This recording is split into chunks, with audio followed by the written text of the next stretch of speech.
हो चुकी जो सोगोरा जी ने कह दी है, लेकिन दो तीन बातें मैं बंधुत्व पर बात करना चाहूंगा।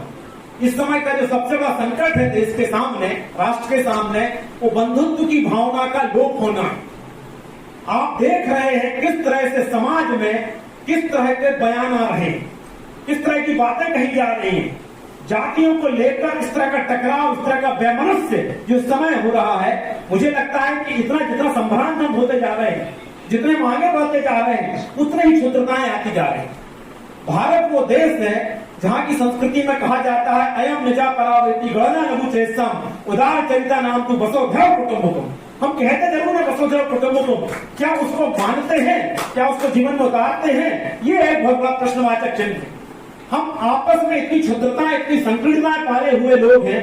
और मैं कहता हूं, जब गुरुदेव रविन्द्रनाथ टैगोर ने कहा हेथा यार हेथा अनार हेथा द्रवण चीन सक हूं द पाषाण मोग एक द बोलो ली, तो ये भारत की संस्कृति की जो विराट विशेषता रही है, अद्भुत विशेषता रही है, उस विशेषता के बारे में जब आप सुनते हैं पुराणों में, इतिहास में, वेदों में, आनो कृत्वा बद्धवो विश्वतः, मतलब सारे तरह से सारे विचारों को आने दो, सारी खिड़कियां खुली रखो, कोई दरवाजे बंद मत करो, सबको आने दो, सबको प्रवेश दो।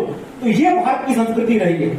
जब इकबाल ने कहा सारे जहां से अच्छा है हिंदुस्तान हमारा, उसमें एक बड़ी अच्छी लाइन है, कुछ बात है कि हस्ती मिट्टी नहीं हमारी। ये जो कुछ है ना, ये कुछ ज्यों ज्यों बढ़ेगा देश बढ़ेगा, और ये जो कुछ ज्यों ज्यों कम होता है देश कमजोर होने लगता है।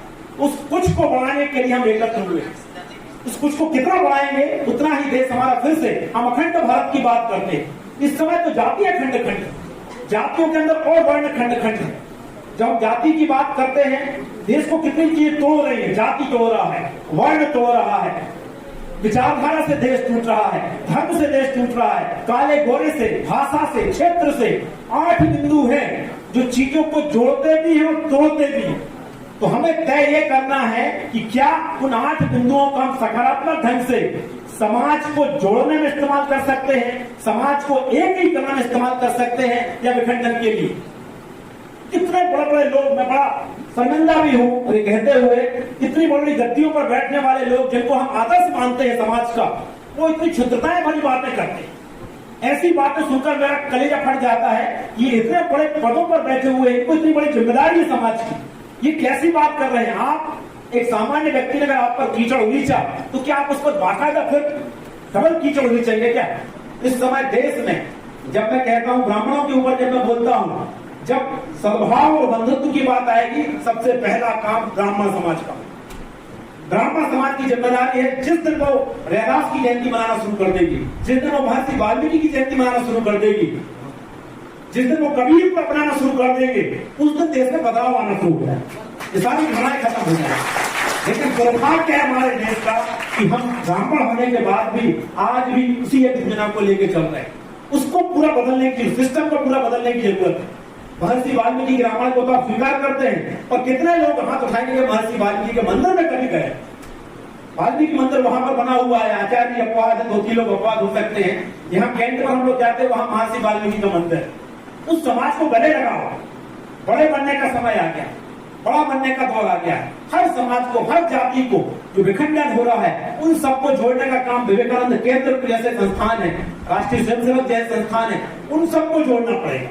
जिस दिन ये जुड़ जाएंगे, यकीन मानिए भारत में अभी जब आवाजें आती है तो कई तरह की आवाज एक साथ आती है। एक हिंदू की आवाज, एक मुस्लिम की आवाज, हिंदू में ब्राह्मण की आवाज, एक क्षत्रिय की आवाज, एक लोधी की आवाज। मैं देख के दंग हूं, जो अखबार देखता हूं सुबह उठ के, उन्होंने ये बयान दिया, अच्छा तुमने ये कहा, मैं तुम्हारे ऐसा कहता। दूसरे दिन प्रतिकार शुरू हो जाएगा। आपको जानकर ताज्जुब होगा, मैं मीडिया को पढ़ाता हूं और पिछले 3 साल से, इस दिवाली को 3 साल हो जाएंगे, मैंने टेलीविजन चैनल देखना बंद कर दिया। रात को जब टेलीविजन चैनल देखने बैठता था तो दिमाग में जो अलग तरह से चीजें बहस होती थी ना टेलीविजन में, एक पादरी बैठा, एक मुस्लिम बैठा, एक पंडित बैठा, तो उनके अंदर जिस तरह से झंझटें कराई जाती थी, उनको एग्रेसिव किया जाता था, आक्रामक किया जाता था, तुम कुछ बोलो, प्रमोट किया जाता था। मैं हमेशा कहता हूं मीडिया का काम सीज फायर का होता है, मीडिया का काम पेट्रोल डालने का नहीं होता। लेकिन दुर्भाग्य से मीडिया पेट्रोल डाल रहा है, इसमें और आग बचा रहा है। ये सब चीजें जब तक नहीं बदलेंगी तब तक देश के सामने ये विषय बने रहने का नहीं होता। लेकिन दुर्भाग्य से मीडिया पेट्रोल डाल रहा है, उसमें और आग लगा रहा है। ये सब चीजें जब तक नहीं बदलेंगी तब तक देश के सामने ये विषय बने रहेंगे। स्वामी जी ने जो बात कही, बंधुत्व की बात कही, कितने उदार। आप स्वामी जी को देखिए, जाति से वो भी कायस्थ थी, लेकिन आज कितनी अच्छी बात है। कायस्थ को हम लोग बहुत समाज में ऐसा नहीं मानते, लेकिन उनकी जयंती मनाने के लिए, उनकी बातों को स्वीकार करने में समाज इकट्ठा हो जाता है। तो ऐसे ही हर वर्ग के जो महात्मा हैं, ऐसा क्यों है कि संत गाड़ के भजक समाज के हो गए, संत रविदास किस समाज के हो गए, ये उस समाज के हो गए। ये समाज का बखंडन बंटवारा कब तक रहेगा? कल को आप कहेंगे राम क्षत्रियों के हैं, यादव कहेंगे कृष्ण हमारे हैं, धीरे धीरे धीरे आप खाली हो जाएंगे, आपकी झोली खाली हो जाएगी। आपके पास कोई कहने, महावीर भी हमारे उतने हैं जितने आपके राम हैं, जितने बुद्ध आपके हैं। हर धर्म को लेकर जब वो सद्भाव नहीं बनेगा, भारत में सबको, बंगाल से आके हैं हमारे बादशाह, और बंगाल से आने के बाद वो हिंदी को स्वीकार कर रहे, ये होता बंधुत्व। बंगाल से आते हैं बादशाह जी, वो हिंदी को स्वीकार कर रहे हैं। क्या हमें बंगाली के 5 शब्द भी अच्छे से मालूम है? क्या हम साउथ में जाके कोई कन्नड़ में, तेलुगु में 2 शब्द भी हिंदी के बोल पाएंगे? शायद नहीं। हमारे पास शब्दों का भंडार ही नहीं, वो शब्द पता ही नहीं हमारे लिए कि नमस्कार भी तमिल में कैसे किया जाता है।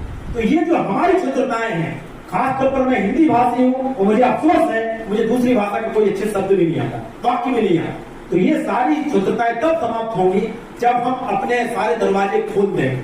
और जो 6-8 बिंदु मैंने बताए, इनको दूर किए बिना बंधुत्व तो कभी नहीं आएगा। तो मैं अपनी बात को यही विराम देता हूँ। वहां से उमाकांत भाई साहब थोड़ा इशारा कर दिया है, मैं अपनी बात को ही विराम देता हूँ। और जो बात लिख के बहुत कुछ लाया था, मैं तब लिख के बोलने का समय नहीं है, और जो मेरे मन में इस समय सुनकर आया है वो सारे मन के उद्गार हैं। किसी को अच्छा लगे तो ठीक है, और ना लगे तो भी ठीक है। मैं अपनी अभिव्यक्ति रोकने में विश्वास नहीं करता। बहुत बहुत धन्यवाद।